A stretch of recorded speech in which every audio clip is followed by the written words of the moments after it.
one financial mistake that you made that you would advise others to not make?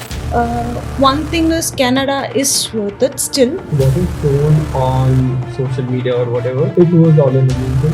And after having 10 years of experience, like from a door-to-door sales agent, I grew to deputy manager in HR. You ask them, is Canada a good option? They say, no, don't come here, there are no jobs. After a few months, I started losing hope. My guests today are dreamers, believers, and risk takers. While they come from different parts of India, they all have a few things in common. One, they all took a chance on the Canadian opportunity. And two, they all chose the Duolingo English Test to get here. Please join me in welcoming my guests today, Sushma, Mugira, Manpreet, Yuvraj, and Vandana. The goal of today's conversation is simple. We want to make sure you understand that the Canadian opportunity is not too easy or too difficult. We want to ensure that you take an informed decision. And that's why I don't have me talking about my Canadian journey. I have 5 other amazing people here to guide you through their journeys. So take what you can.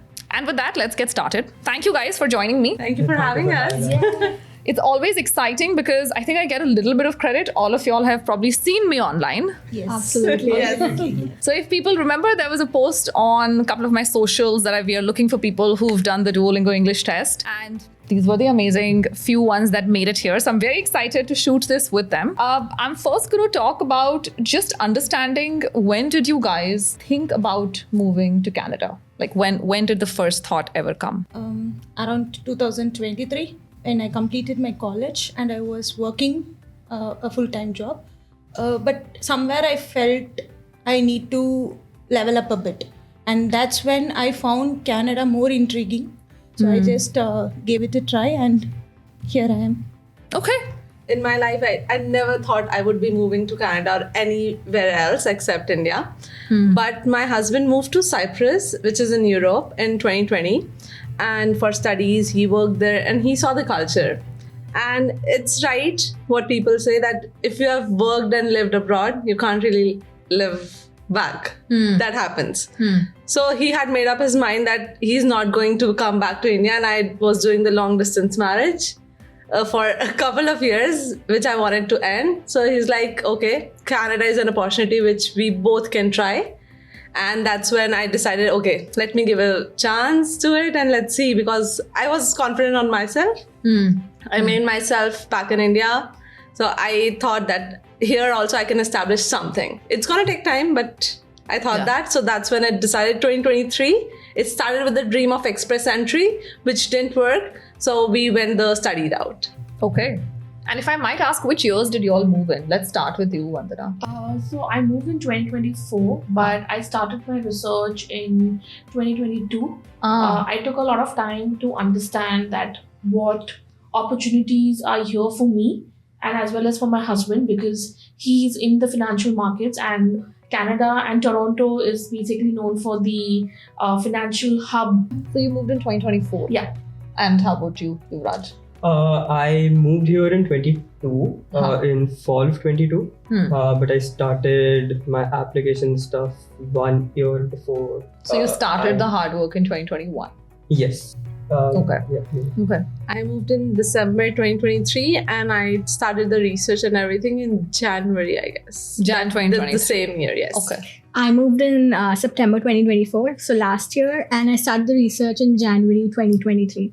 But I'm someone who's always wanted to study abroad, so it was a very systematic move, plan, spreadsheets. I'm that kind of person, Oh, so nice. it was that for me. Yeah. So I planned around, and me and my husband together, we planned around 2023. And he moved in 2024. I got to move in 2025. Okay. So clearly there's a lot of prep time that is involved if you're thinking of switching countries, correct? Yes. I think because, especially when people watch videos, and maybe I can be blamed for some of that, it's very difficult to convey that this takes time. Yes. And you cannot wake up tomorrow, pack your bags and leave. Yes.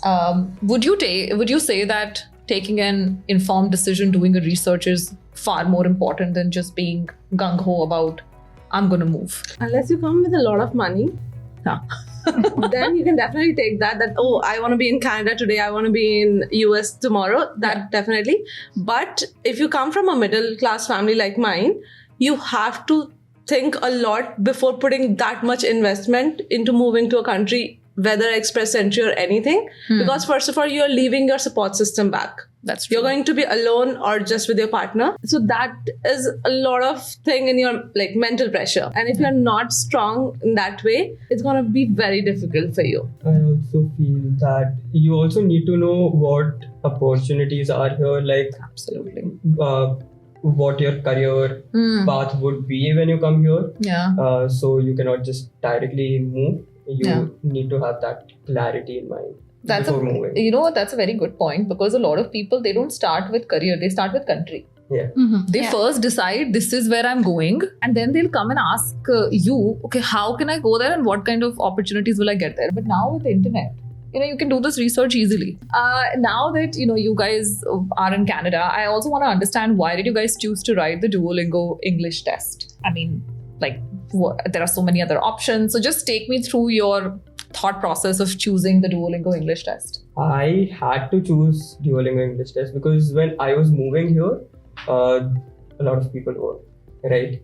So I did not get the IELTS dates when I wanted to, and the deadlines for the applications. So McMaster University, where I went, the application deadline was 11th of December, and I got my dates for IELTS on 7th of January. So I would have missed applying for that. So I was just looking into different pathways to apply. And I saw that they accept Duolingo English Test.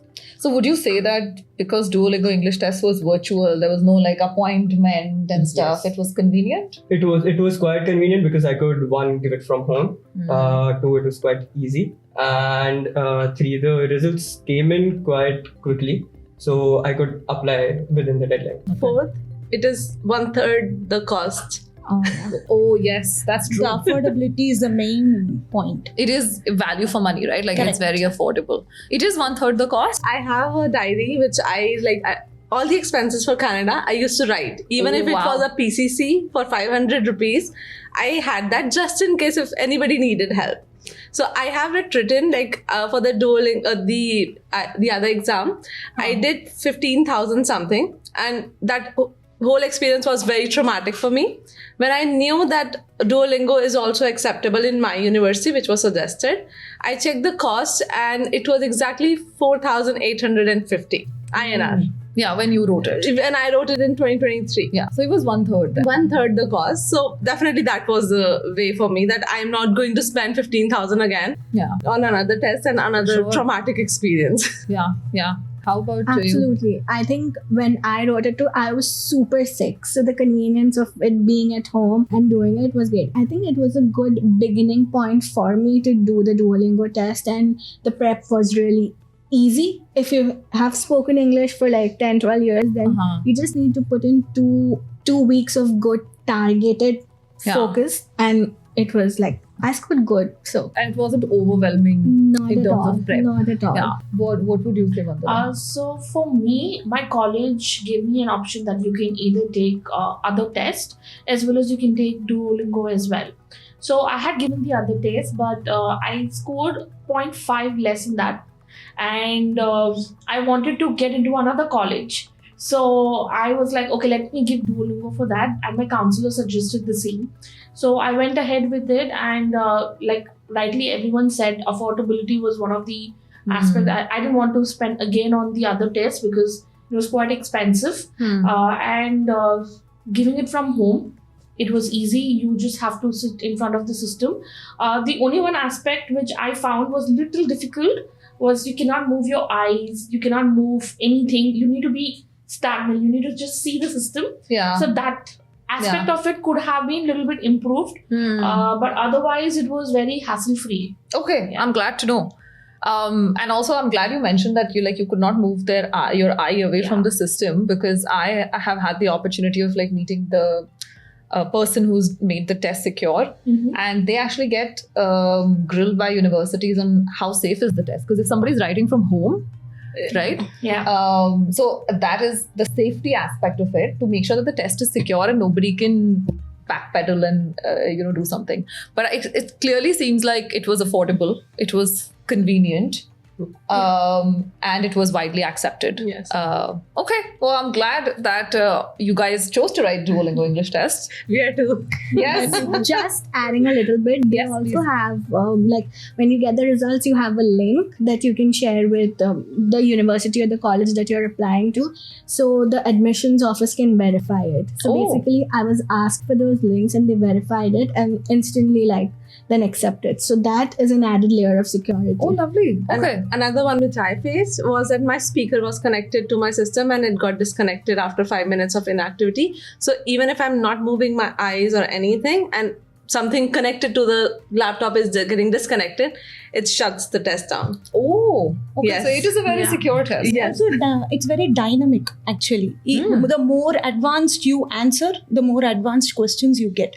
Based on that, the more advanced score you get. So it's not like a typical question book and answer. So it is very much of a dynamic. So the questions we change get. according to your ability. Yeah. That's interesting. Yeah, to Okay. add on to the last point which Sushma said, I got the test results and it was very comprehensive. It said that where you stand, how you can improve as well. So in the other tests, you don't get that sort of information. So as a user, if I'm using it for the first time, I get to know, okay, I'm standing at C1, which is equivalent to the other test as 6. Okay. So that kind of difference really helps you. And in case you're taking it in future, you can prep more as well. And they do have prep material, right? Yes, I They give use so Duolingo much for French as well. abundant of practice tests actually. Oh, they have a lot Yes, of yeah. practice. Lot Yes. of practice tests. Okay. Yeah. Yeah. Ah, that's great. All right. Well, I'm glad, like I said, Duolingo happened to all of us. We'll move on to a little bit of roadmap because, Manpreet, you were mentioning about finances and we just discussed about affordability. Yeah. Living in Canada is not inexpensive. Let's start with that. And I think a lot of people come in thinking that they're going to land in and you purchase some expensive car and live in a nice condo in downtown Toronto. Cost of living is really going up. Young people are struggling. And while there's a conversation around it, I don't think the conversation is deep enough. So I want to understand from you guys, when a newcomer is thinking of coming to Canada, how should they even think about expenses? Like, how did you guys plan when you were coming in? I would like to start with that. I think financial budgeting is really important because when I started, I made sure that I have some sort of savings because you need that backup funds here in case of any emergency. Like if you don't have a health card, I know the college gives you an insurance in the first year, in the second year, but once you're out of that insurance, you, depending on your work permit status and everything, you get a health card. But if you don't have a health card, you don't have work, it's quite difficult to go to a hospital and then, get that treatment. You need to spend in dollars. Yeah. So that emergency fund is really important. And I made sure that I have some savings. I come in with some savings in case of anything bad which happens to me or my family. So emergency fund. Yes. Yes. I also feel like I came in as a student, so I used to get my GIC money, right? And I have seen a lot of people, close friends of mine, who, because when you move in here, you get around $2,000, at least that is what I got when I moved here in 2022. Yeah. So I have seen a lot of people, they spend those $2,000 right away when they come in because whatever expenses that they have, and also leisure, which they should not be doing. Because I've then heard how much they regretted using that initial GSE money that they got. Yeah. And GSE is kind of an investment you make to support you until you get a job. Yes. So what people do is, like as he said, that they start spending it immediately as soon as they get the iPhone, the latest versions, as soon as they land. One of my flatmates did that. Okay. With the GIC money. So you don't have to have those responsibilities initially. I was saving my GIC. I was spending as little as possible so it can be longer because the bank sends it to your account every 2 months. And in my case, it was over in couple of months. For some people, they get it monthly. So your GST of 10,000 or 20,000 now, it's gonna exhaust in 1 year if you don't think wisely or use it wisely. Yeah. So I was saving it Yeah. And not depending on the bank that, okay, it's going to keep coming. So I was putting it aside. And the second thing was, if possible, there should be somebody who's ready to take care of you for a couple of months until you find a job. True. Not a lot of expenses, but the basic, like the housing, the food. These are the basic expenses. That's it. Which can, if you're again very mindful about the spending, $750 a month are kind of okay. I used to manage that a month. That's yes. amazing. Yeah. So you have to, like, if somebody is there, that I am there to help you with that kind of money every month until you find a job, which was my husband in my case. Yeah. So that helps you kind of a little bit relax, that you don't have a, like, what do you say, stopwatch on your mind that, oh, where am I going to stay Yeah. after the GIC runs out? So clearly, like mindful Yes. expenditure. Budgeting for sure. Don't commit to any kind of installments. Yeah. Don't commit to, I mean, a lot of things are expensive here that people don't talk about, like phone plans, insurance, car insurance if you're getting one. So there are a few things that are expensive and you don't want to spend on discretionary spending. You should control. Yes. Yeah. Well, I mean, you always, as an immigrant, need to have a frugal mindset wherever you go, Canada or elsewhere. Cost of living is skyrocketing everywhere. Wherever we need budgeting, that is, it's not about which country we live in, but in Canada, it's a very crucial budgeting. Maybe because of starting as a newcomer, it is a very crucial part. But any country, budgeting is the most important. Absolutely. Any student, you need to start saving. Yes. Yeah, like for me, I didn't know budgeting. Sorry, Dad. But now, like when I have to manage my own finances, my hands are like this. And they're surprised. My parents are surprised. Oh, like, why are you doing? I'm like, if you were, you would understand why. And the thing is, you will always have surprise expenses. You want to go to networking events, there's expense. You want to buy books, there's expense. You fall sick, that's crazy expense. So Canada will surprise you. Fun needs to be there. Yeah. No, that's actually a good point. You'll always have surprise expenses. Also, I want to know from each one of you, one financial mistake that you made that you would advise others to not make. I have one. So when I came here with my driving extract and everything. So I went ahead with a second-hand car, which is very good investment at that point, because as a student, I understand that it's very difficult to travel in winter. Yeah. It's very hard. And I came in with my family. I have a 6-year-old daughter. So I don't want to put her through that. Yeah. So I came in, I bought a second-hand car. One mistake is do not take a warranty for that. Trust me, it's not worth it. When you try to sell it, it's going to go for scrap. Oh. So do not do that in case if you're planning to. Yeah. That would be one mistake which you should avoid. Yeah. I'll also add my mistake, but go ahead. I am pretty frugal like that, so I haven't made any major financial mistakes Mine yet. also will work. But yeah, so most times the mistake I am making right now is getting parking tickets. Very good point. I'm glad you were very good point. Yes, I'm glad you were honest because I'm always borderline. If I'm going out, I'm like, 1.5 hours. No, I'll pay for 30 minutes and then I'll stretch it. Yeah, I got one just this morning. So okay, but my mistake was that I came here when I was young, and I think when you're young, you want to buy a lot of stuff. And on a tight budget, I ended up buying a lot of I would say stuff from websites that were not good quality. So that stuff didn't last me even one winter. So I realized I burned a lot of money. Like I could have gotten lesser stuff. And that's the mistake that I made, is not buying high quality product and being prepared for the weather, most importantly. Yeah. I didn't make any mistake because I came as a 29-year-old, 30-year-old. So whatever mistakes were made, were to be made, I made it back home. And I am always a person who wants to save. Since I was 19, I don't know why, I just wanted to save money instead of spending it. So that's why when I was here in Canada, I didn't spend a lot. But until the time I found a job, I was not eating out ever. For the first 6-7 months, I didn't eat out at all. It's going back home, cooking something, even if it is just an instant noodle, but I am going to do that because those eating out expenses, they add up. They definitely do. Yeah. So I didn't want to do that. So yeah.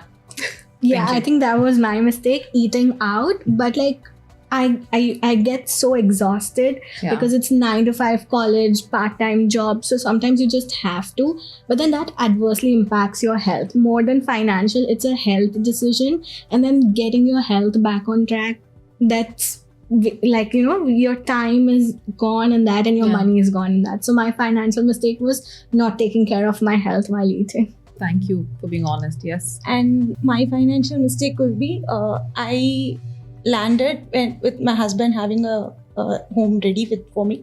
But when I landed, I felt that was my first home. So I started keeping my home decorative. Got it. And Yes. buying things for home, not for myself or my husband, but I invested on home. But then I realized in 1 year, I'm shifting. I can't shift all the products. So it's again, I have to resell or I have to throw it. And I burnt a lot of money in that. So that was the huge mistake I made. I would also like to add something that Mugira spoke about health, right?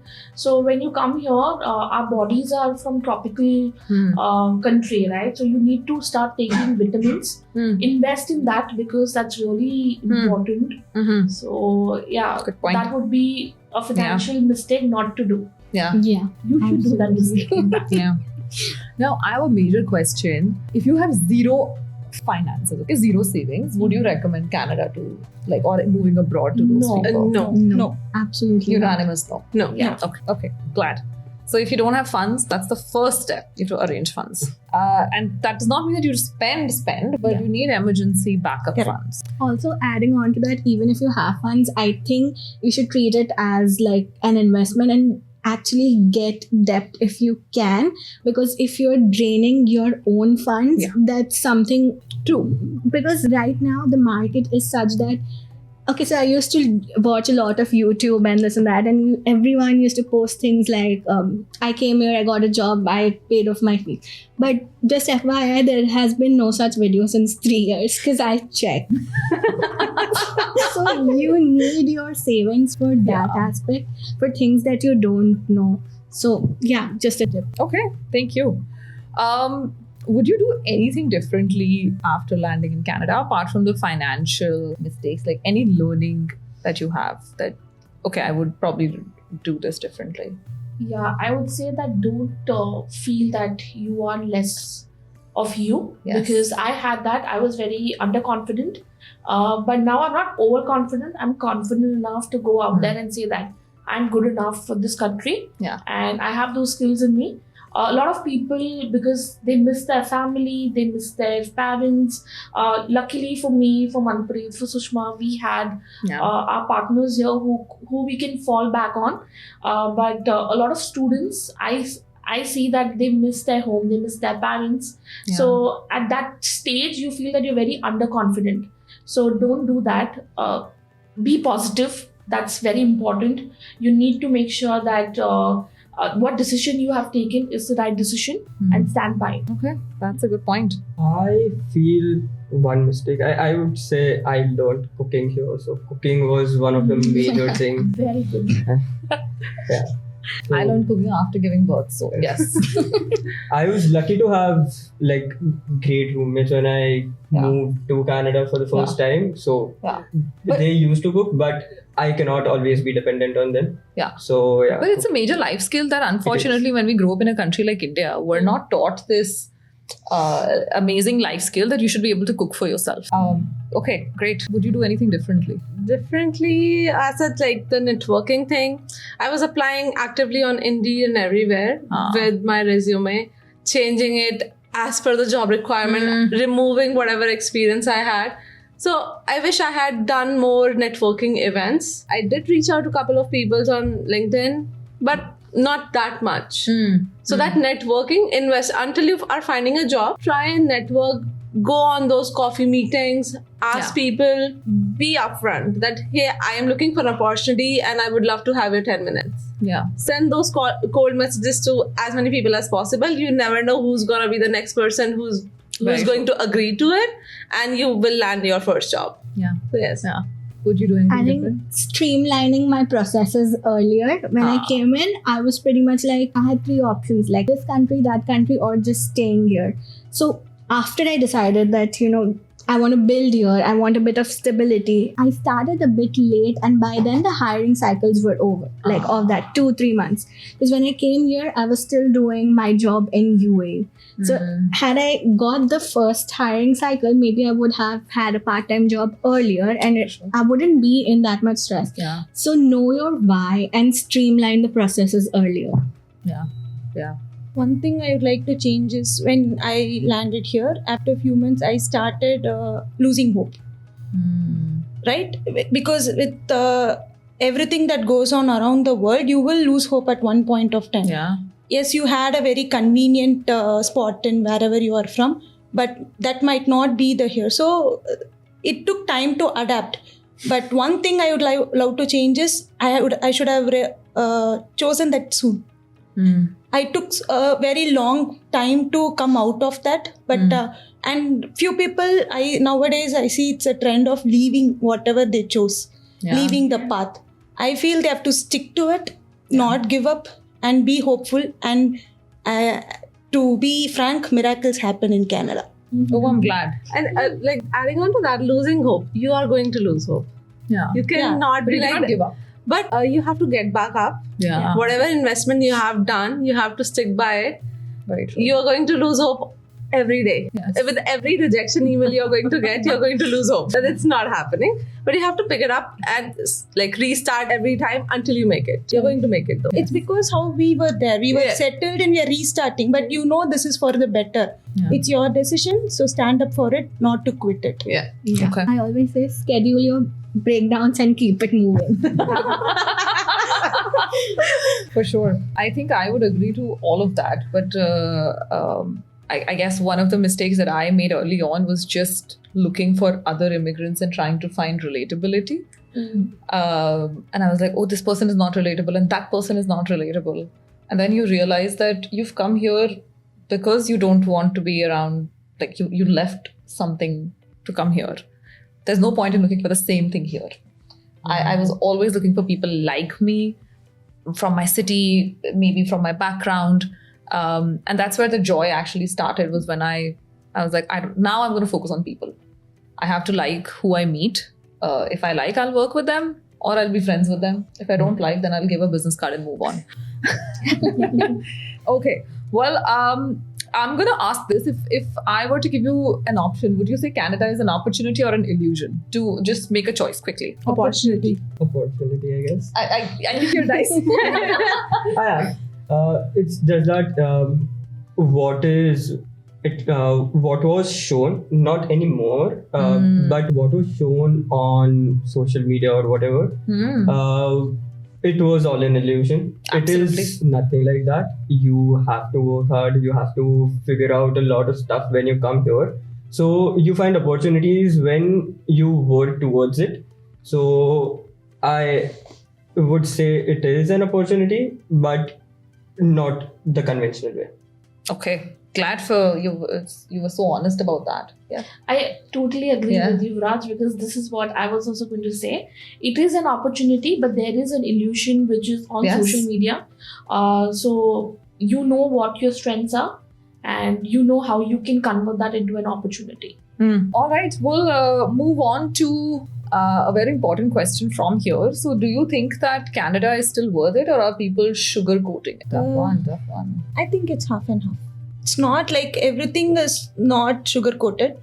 Few things are upfront in front of you. Everything is not given to you sugar-coated. But one thing is Canada is worth it still. But it is that Canada is looking for more of skills right now.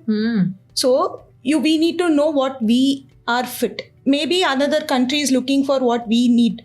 So you have to figure out if Canada is your place. If it is your place, then it is really worth it. One of the conversations I was having with like immigration people, this and that, it stood out to me. They said a visa is never promised to anyone, but skills are. So you're here to get your skills and then you can apply the skills anywhere. So in terms of skills, Canada gives you like a lot of opportunities. The course that I am doing, it has trained me to think like a certain way, and I can apply that anywhere. So in that sense, I am very happy. Rest all surrounding it, well, we'll see. Yeah. What about you? Opportunity or illusion? Illusion, people post about whatever they have achieved. They bought a house, they have done that. But the struggling phases, for example, most of us are in the struggling phase. How many of us have posted online that, hey, I'm coming back from my shift today, I'm so tired? Yeah. We don't. Yeah. So that's why everybody who's giving the reels out there or the content out there, they're giving their now reality, which is an illusion if you think that that is going to be your starting point. Actually, after the tiring shift, it's tiring to post actually. Yeah. Exactly. People are making videos of them crying and all. No? That's also, and then problem is in comments. You know, of course, people are like, if you're crying, how do you have the time to take out the camera? It is hard. I've tried that. You know, my friend was leaving and I tried to make, it is very hard to cry on camera. But see, that's the thing. It's tough to show the difficult parts of your life because you don't want to take out a camera and film your lowest. Yes. And we are trained to not show our weakness. Yes, of course. We are trained so much and we show only the positive side of us. Yeah. I think, but even the weakness, it spreads only with connections and networking. Very It don't be shown on camera. Yeah.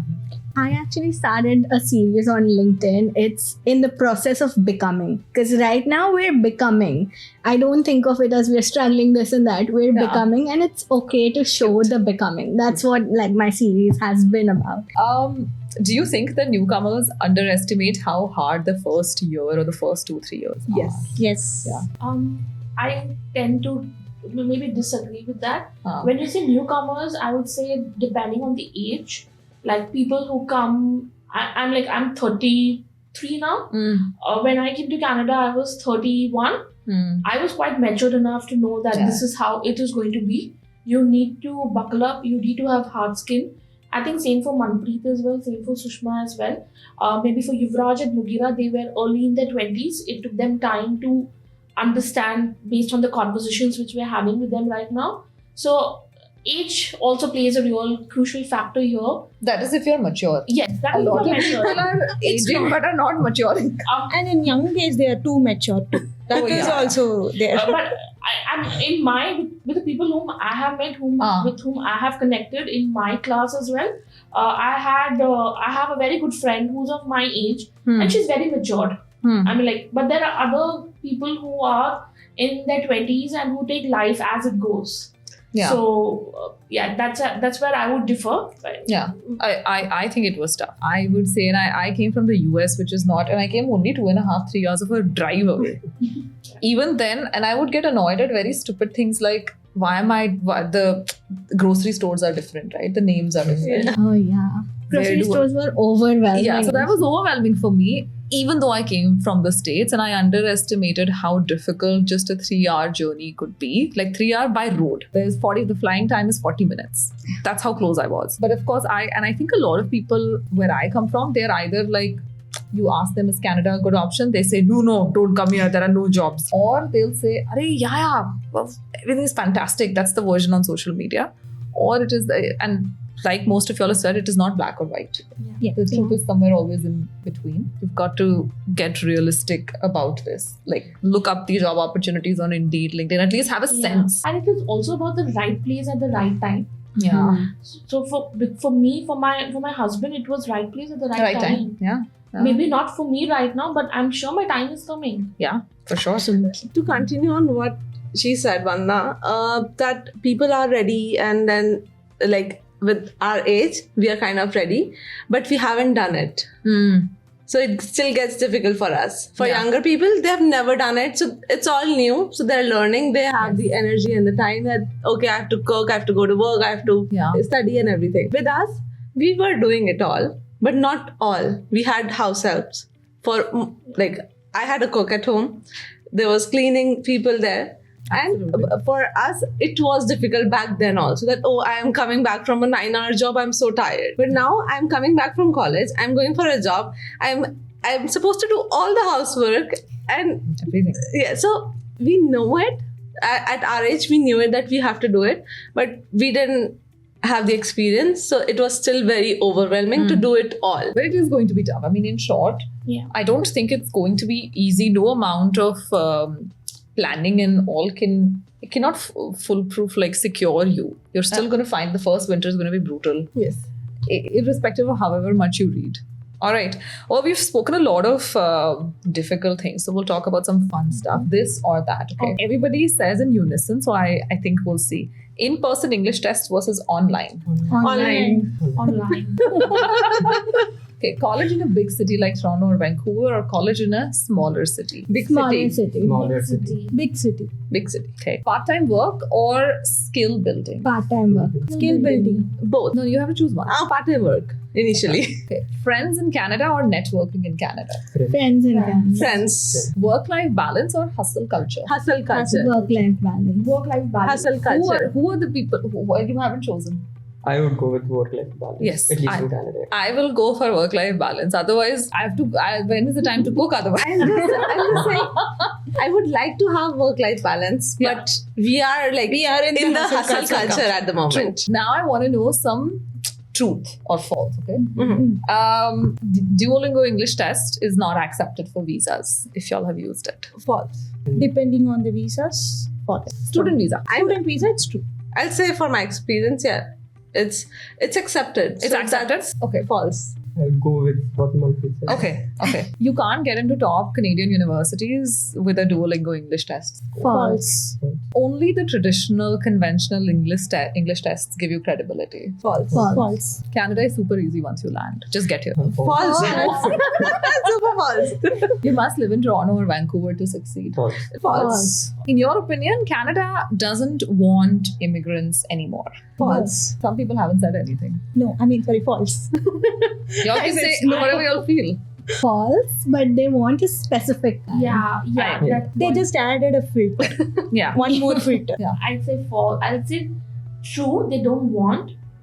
At the same time, they want only skilled. Yeah. Duolingo English test is actually a shortcut and not a real test. False. False. I'll go one by one now. I want to know your lowest moment in Canada. I'll also share mine, but I want to know your lowest moment in your Canadian journey and how did you push through. We'll start maybe from there this time. The lowest moment was when I landed in Canada in just 2 months, and I carried it for another 4 months.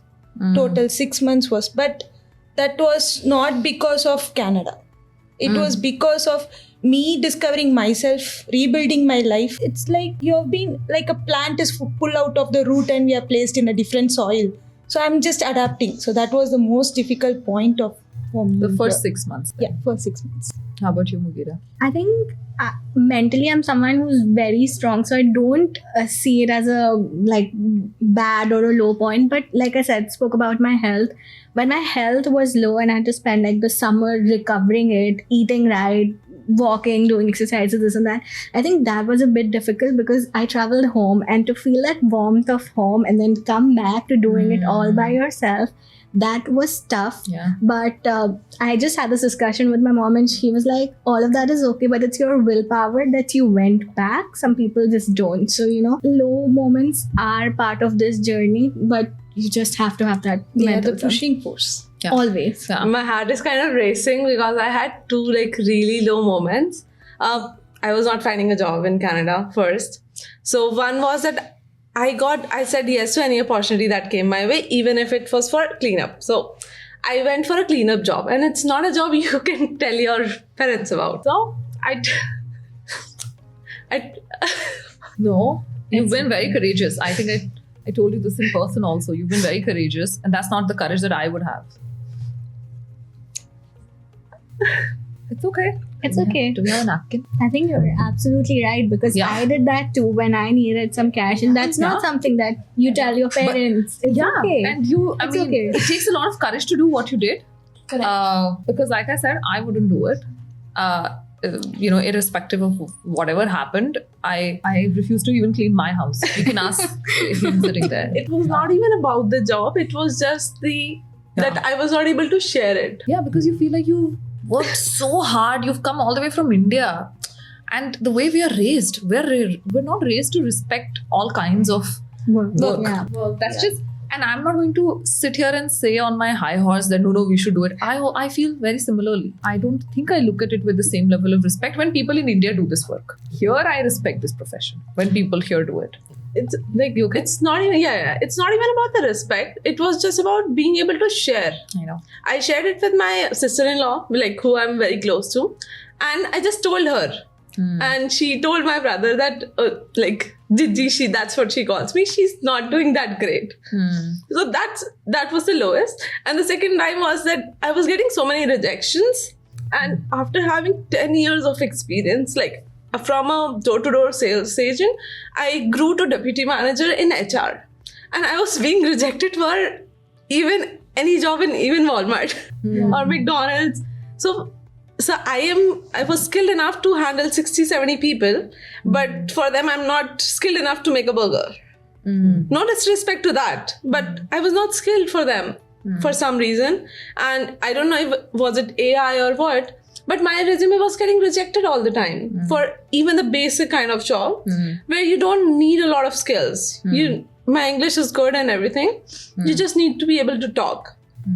So I broke down in front of my friend and she took me out for let's go for a coffee. And these are the two moments which I remember, and that's the waterworks. But yes, thank you. Those are the lowest. Okay. I'll also go, I think since I'm asking the tough question, for me, I think the lowest point was once I gave birth, I actually got very sick. And when my daughter was 3 months, I had to be hospitalized. I was in the hospital, I think about 8, 10, I forget the number of days. There was a point where they were prepping me for a procedure the next day. And of course, they had asked me to stop breastfeeding. So as a mother, and you're a mom, you immediately are surrounded by so much guilt that you can't do the basic for your child.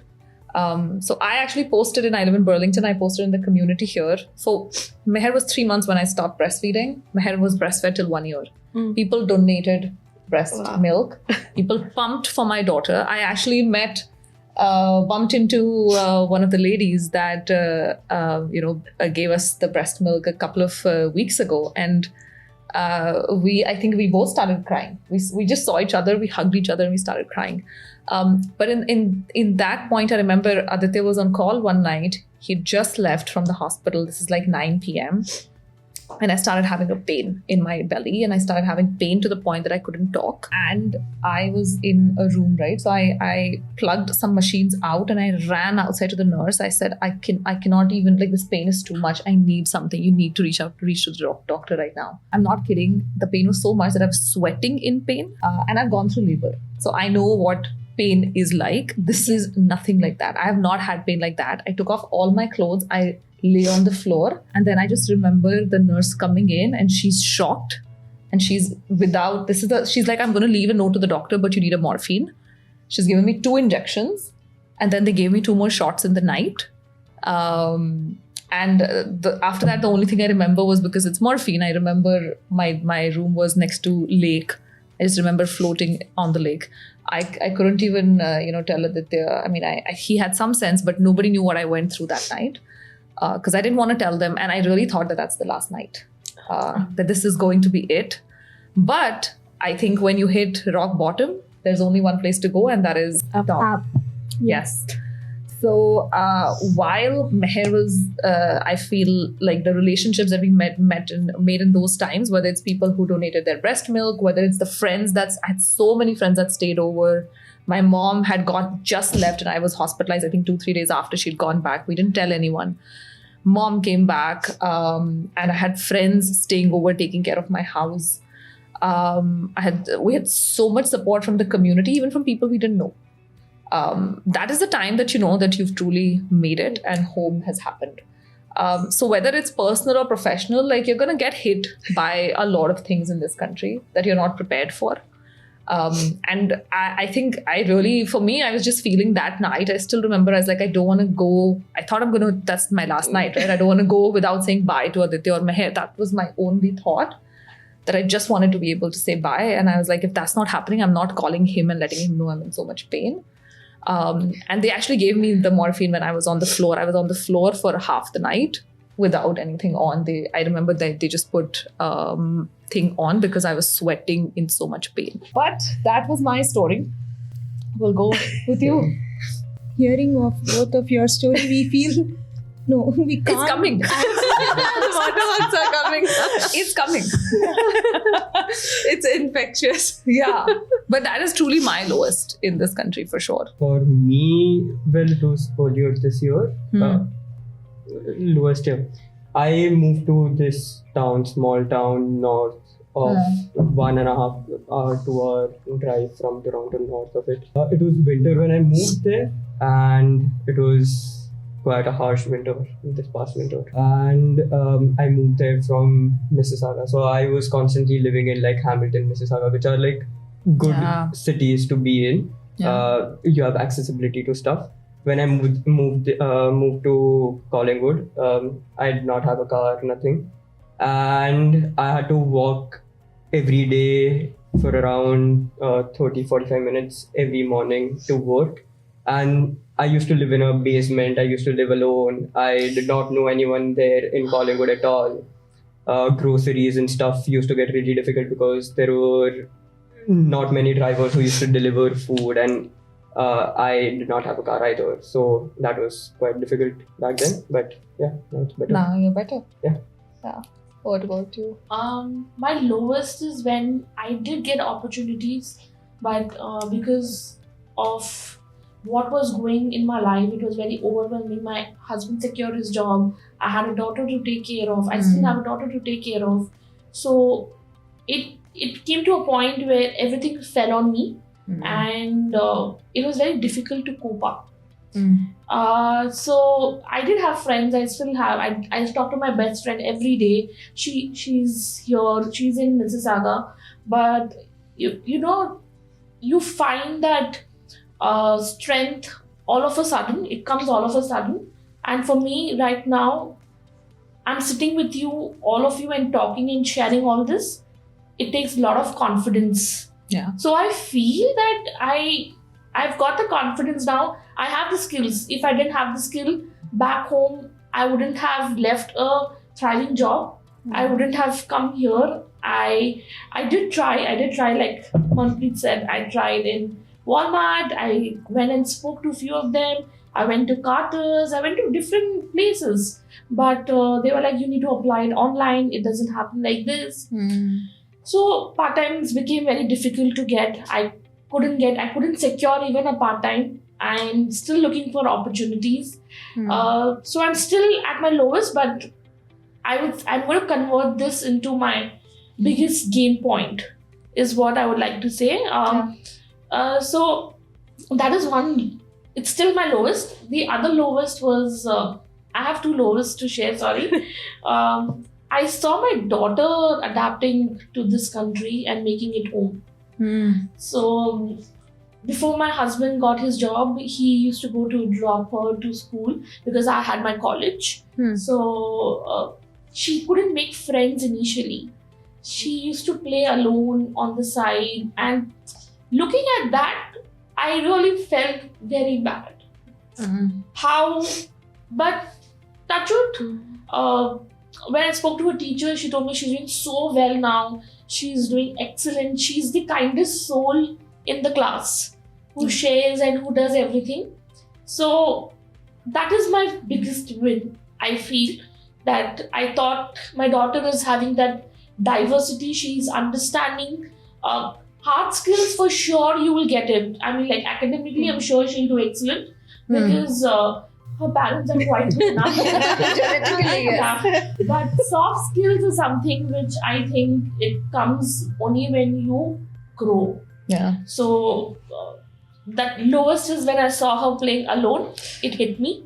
Yeah. And finding a job, yes, it's hard. But I'm sure I'll get through something. I'm confident of myself. We are also confident. You'll get it. Yes. You will. I really wanted to give a Yes. clap for all the Yeah. phoenixes here. I see each one of you as a phoenix rising from ashes. But we've discussed that it gets so difficult, and still we choose to be here. Nobody is forcing us to be here. Correct. Would you still say that it is difficult, but there is enough opportunity? There is light at the end of the tunnel, and not just a light, it's a glowing, big, massive party going on at the end of the tunnel. I think I would say that opportunities are there. It's not that it's not there, but currently with what's happening at the world, the market, a lot of things happening around the globe, it is impacting. Yeah, for sure. So using, again, I would like to reiterate, being at the right time, the right opportunity also will come to you. Yeah. So Yeah. that is what I think. Yeah. Yeah. And Nidhi, it's not difficult. It's the most difficult thing or the hardest thing one has to do in their life Yeah. is get settled here and make something out of it. Yeah. If you're able to do that, you're going to do big. It can be a big rainbow, shining light, whatever. Yeah. But if you have the courage to get through that tough part, there's a lot of things which are waiting for you. You just have to wait it out to get to it. Whatever that big thing is, that will be that will differ according to each person. For me, it could be a house. For them, it could be something else. Yeah. But it's there. It's there. The opportunity is there. It's there. Yeah. But not unless you're able to do the legwork needed for it. Okay. I think we're all between the tunnel right now. We see light here and we see light there. Huh. But it's finally on us. Like she said, that whether you climb forward or backward, some light is there. Yes. True. I think there is a ray of hope, and that the light which we can see somewhere, it is there. Yeah. And that's the major reason we are still sticking to what we decided to do. So I feel there is opportunities, and there has been lowest even before few more years also. There have been lowest of every country. Yeah. It has again, it's just a wave. We'll again climb back to the top. Yeah. So I am ready to climb again. Okay. Great. You have to tell me now one thing that you think is, or maybe a couple of things that you think are better than your home country where you came from. What is truly better Work about culture. work culture? Yeah. You're not working 70 hours in a week. I also do not have to justify why I'm taking a leave when I have leaves. Stuff like that. So I feel work culture here is India will always be my heart. Yeah. Okay. But the thing is that here, being alone in any country, not just Canada, you discover yourself as a human. As an individual, what are you? Aside from all the family, the background, the relatives, all those preconceived notions that come automatically, whether you want it or not, that are not here with me at all. I can just see that, okay, this is what I am as a person. Yeah. Without all the variables around me. Yeah. So I'm discovering myself. So a lot of self-growth. Yes. That thing is there, which anybody who's coming to a different country without all the leaving home, they can discover that. For sure. What about you, Mugida? I think the air quality. Sorry, but me and my dad were having this conversation. It is 2 in Oshawa, where I stay, and it's 200 in Bombay. Bombay will always have my heart, but right now I get the same feeling when I look at waterfront in Toronto. So you build homes everywhere that you go. Yeah. Home is where heart is. What about you, Sushma? What is better about Canada? Better about Canada is the respect a person gives to another person, irrespective of what background they are, from wherever they, let them be immigrant or a citizen, no matter whatever job you do, you get a respect. You are a human being, fellow human being, I'll give you a respect. And that is what is the major difference I found from my home country. Very true. What about you? For me, I think I will talk on behalf of my husband here. The work culture, I feel. I've seen that he's invested in his health, which he didn't do it back home. So that's one thing. And also the community. I've got help from my neighbors, and they've given me wholeheartedly. They have not thought about why should I help her. So the diversity and the people whom we are with, they are always nice, they always smile, they always wish you, irrespective of how your mood is. Yeah. So that's one thing which I feel like how Sushma also said, right? Giving respect. So that's one thing which I found here, and I like it. Yeah. I think I agree with all of y'all. The only thing I only found also different was, as a woman, I knew my abilities in India are limited. Like, there was a constant question around when are you getting married and when are you having kids, and we need to plan our budget accordingly. And I'm like, oh my God, if I get married, why is your budget taking a hit? So there was a lot of, but men were not asked that. You know, my male colleagues were never asked about what is your plan to get married or to have kids.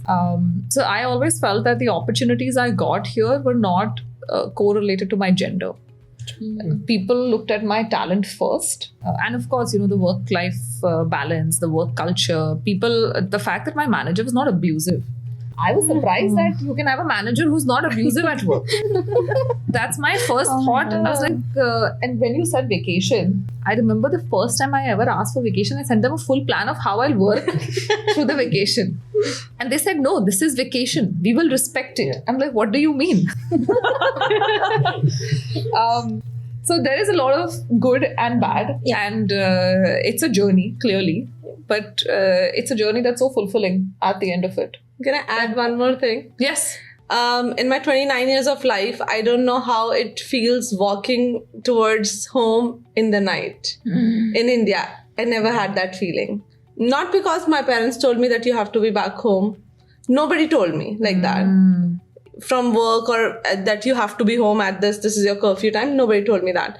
But I don't know why there was something in my mind that I cannot be outside in the night. Absolutely. But right now, like sometimes I'm coming back home at 11:45, I'm walking. Yeah. And there's nothing in my mind going on except for music in my ears. Yeah. But I don't know how night, like walking home and the night feels like in India. That is like any part of India. You can't walk at 11:45 p.m. I don't know the Maybe feeling. Mumbai. I've never done that. Yeah. I actually have had the exact opposite, because obviously Mumbai is so safe, like touch wood, 1, 2, whatever. But where I stay now, one tip would be to research the town you're going to, especially like if it's a college town, because where I stay, it's a high crime rate area, and the experiences that I've had just when I started, they had me horrified for 1 whole year. So research your college towns, especially if they're not big cities. So our please. experience has switched. Yeah. But I think in India, apart from I think in India I'm just always conscious of what I'm wearing. Yeah. Who's looking at me? What is their intention?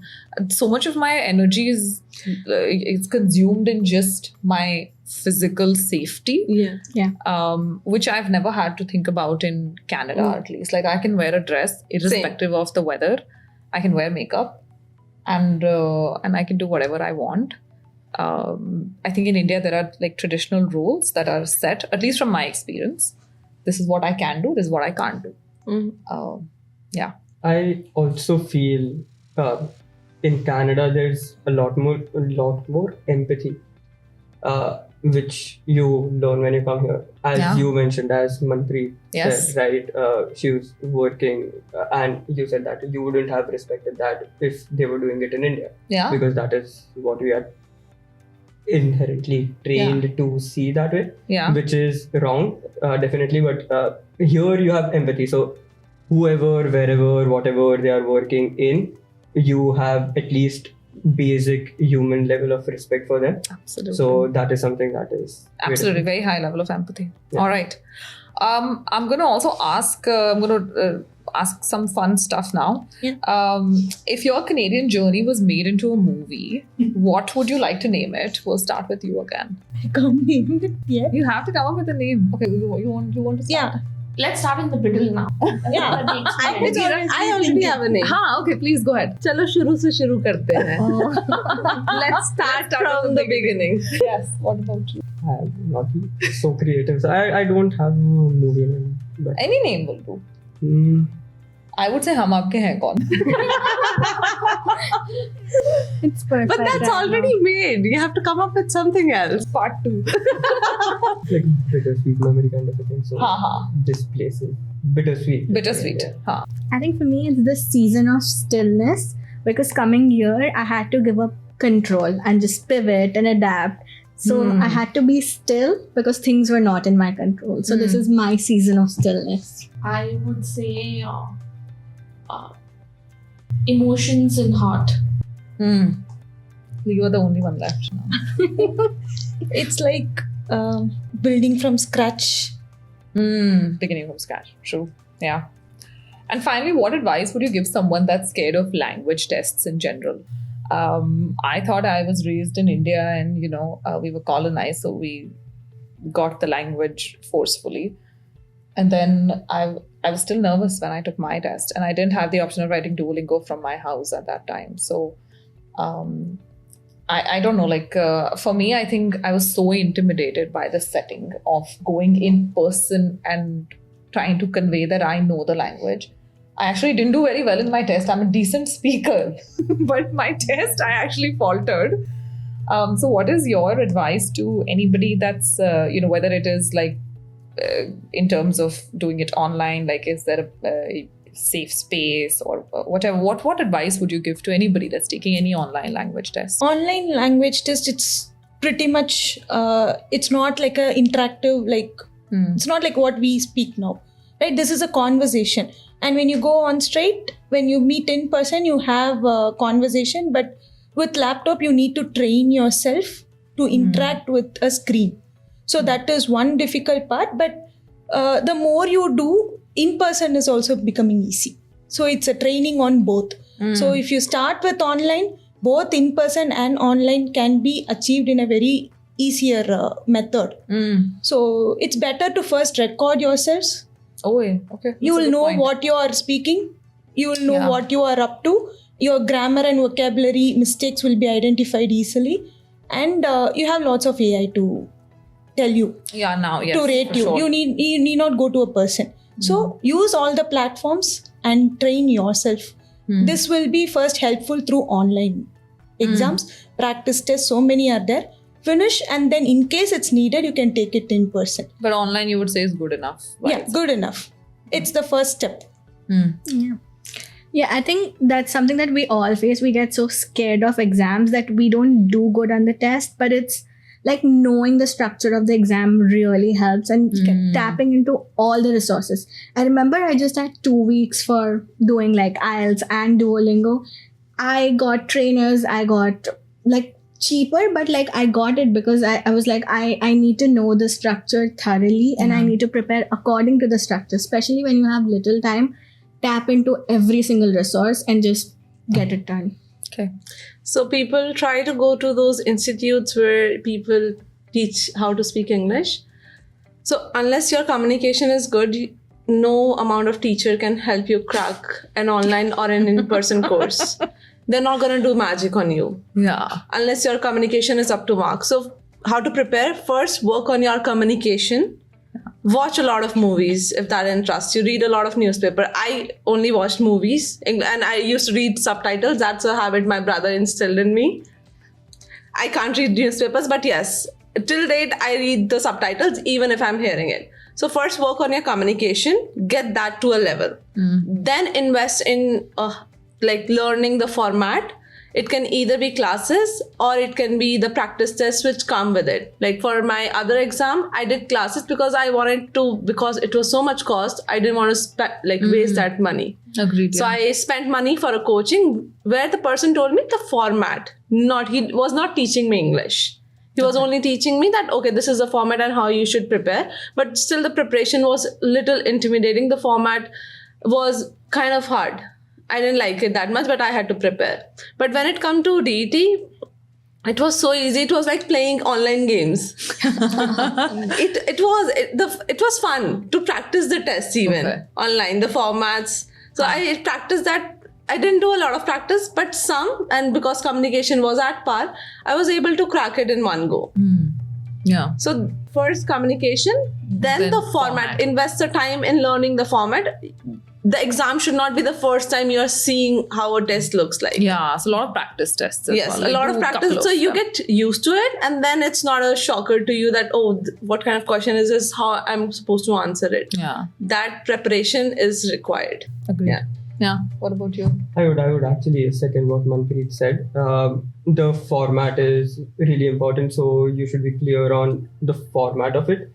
But basics, right? The basics should be clear, and then if you give a few tests, practice tests, just to know the format, I feel it should be good.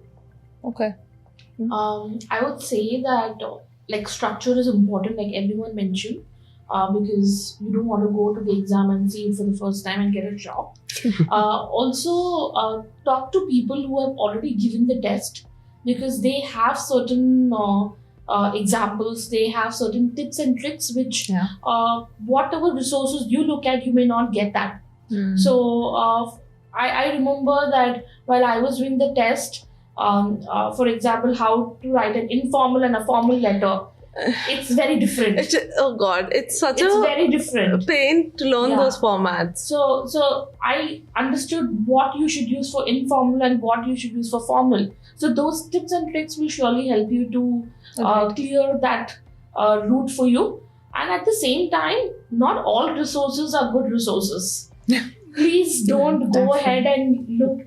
Internet is like a beach. You have everything. The water is just flowing. But look at which part you want to, which are the real good websites who give actual, help, rather than just everything and anything that will really screw up. Yeah. So don't go for that as well. Okay. To add that, there is a small mistake which everyone does. Over preparation. Following every YouTube channel, following every method, at last they get confused and they write something which they don't even want to. That is me. So that's over preparation. So that we have to stop at a stage. Good point. Yeah. Well, I think this was a great conversation. I have learned so much about each one of you. But I've also realized a couple of things. One is that, any country, Canada for sure is a great opportunity if you come from an English-speaking background or a French-speaking background for sure. But it is not all bed of roses. And you have to do your research. There are so many online platforms. You can just go and at least check if your kind of job is available. I say this to everyone. Please do basic research. Make sure your career has some sort of validity, importance in Canada. You don't want to land here and realize, oh God, like I'm irrelevant. That is number one. Don't make financial mistakes that we've all made. I'm hoping people have learned from this. Don't expect to be a billionaire the day you land, or even the first week or the first year, unless you win a lottery, maybe. And if you're coming to Canada, write the Duolingo English Test. Yes. You also have an app. I usually use the app to learn French. So that's really helpful for me because I'm trying to be bilingual as per the Canadian standards. Yeah. So I do the test every day. Nice. It's like playing your Candy Crush game, but it's really helpful. So I would also urge people, if you are planning to learn French, maybe try the Duolingo as well. And I hope it gets introduced to the work permit requirement also. Because for the work permit, I had to give the other test again. And how many times have you written the EPT? I have done 3 times. One for the express entry, which was the utmost nightmare. This was a dream. Not just because I'm here, but it was so easy that I did it from my home. It was genuinely convenient. Genuinely very convenient, and I don't remember having any nightmares about it. Because I still have nightmares like we all do, that I missed an exam, I missed a format. I don't have any nightmares from that test. And then I had to give again for the work permit application, which if it was Duolingo, I would have definitely chosen that option first. I also have one more point to add, Nidhi here. A lot of people give this test only for a 2-year validity. Oh, yeah. Is there more time?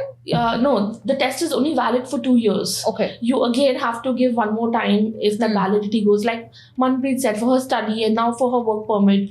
So maybe I just want to throw it out here and ask, can it be extended beyond like 2 years? Or something like that. That would be really I don't know nice what's as well. That's a good point. I think I don't know what the traditional tests are valid for. But 2 years as well. 2 years, but again, if you're the only backside as a negative part is that Duolingo is not accepted for work permit. That's why I had to take it. Yeah. because Yeah. the first time I took it and now I guess I didn't complete 2 years. Yeah. But hopefully it will be. Gets added, so it know- will be very easy. Yes. And hopefully even the extension, right? I mean, Yes. Because English is a language, it does not have to be tested every 2 years. Yeah. It won't decrease. And I'm sure it may increase, but it won't decrease. Come back. definitely. Exactly. That's why my- why there is a 2-year validity. I mean, like, it should. My score actually lowered. That's why you've lost English. That is The the point. testing pattern changes, it is lowered. It is Yes. not because of our English is bad. True. Yeah. It's about how they keep change on testing and Patterns, we can't be the Yeah. person who can keep on attending it, right? Yeah. So that's one. There's a joke. If people who are native here, they have to take the test. A lot of them are not going to make the scores which we are expected to achieve. That can be said about a lot of countries. This has been such a fun conversation. I think we cried, we laughed, but Yeah. we all agreed on the Canadian dream. Yes. That's why we're all here. Thank you so much, guys. If you're listening this, watching this, wherever you are, thank you for joining us here. We all hope that you had some takeaway from this and that you will consider Duolingo English Test when you take your step towards moving to Canada. I'll see you in the next video. Until then, please take care of yourself. Namaste.